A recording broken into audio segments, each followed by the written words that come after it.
আজকের এই পবিত্র লগ্নে আমি খোলাফায়ে রাশিদিনের প্রথম খলিফা হযরত আবু বকর রাদিয়াল্লাহু আনহুর একটি অবিসংবাদিত ভাষণের কয়েকটি পংক্তি উল্লেখ করতে চাই। খেলাফতের দায়িত্ব নিয়ে অভিষেকের অভিভাষণে তিনি বলেছিলেন, আপনারা আমার উপর দায়িত্ব অর্পণ করলেও আমি আপনাদের মধ্যে শ্রেষ্ঠ মানুষ নই। আমি সঠিক থাকলে আপনারা আমাকে সাহায্য করবেন, আর ভুল করলে আমাকে শুধরে দিবেন। এই মহান উক্তির প্রতিধ্বনি করে আজ আমিও বলতে চাই, এই সংসদের মাননীয় সদস্যদের মধ্যে আমার চেয়ে জ্ঞানী, প্রজ্ঞাবান, উপযুক্ত ও অভিজ্ঞ অনেকেই আছেন।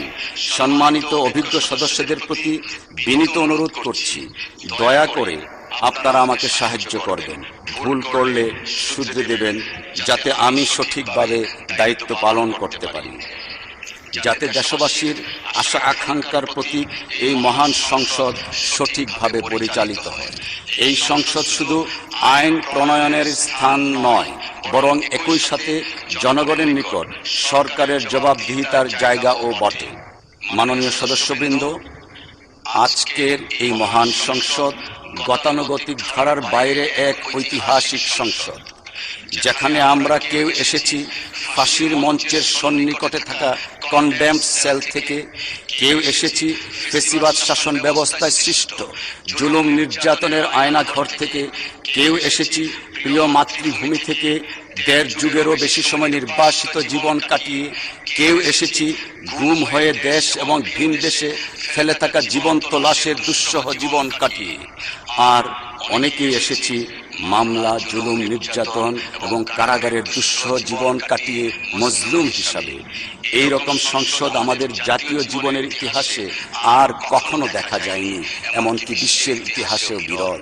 মাননীয় সদস্যবৃন্দ, ব্যক্তিগতভাবে আমি নিজে একজন সাধারণ মধ্যবিত্ত কৃষক পরিবারের সন্তান হয়েও আজকে এই মহান সংসদে আপনাদের সাথে মহতি কাজে আসতে পেরে নিজেকে সৌভাগ্যবান মনে করছি এবং মহান আল্লাহ রাব্বুল আলামিনের দরবারে শুকরিয়া জ্ঞাপন করছি। সেই সাথে মহান রবের সাহায্য কামনা করছি যেন আমরা সম্মিলিতভাবে ন্যায় ও ইনসাফ ভিত্তিক সমাজ তথা রাষ্ট্র প্রতিষ্ঠা করতে পারি।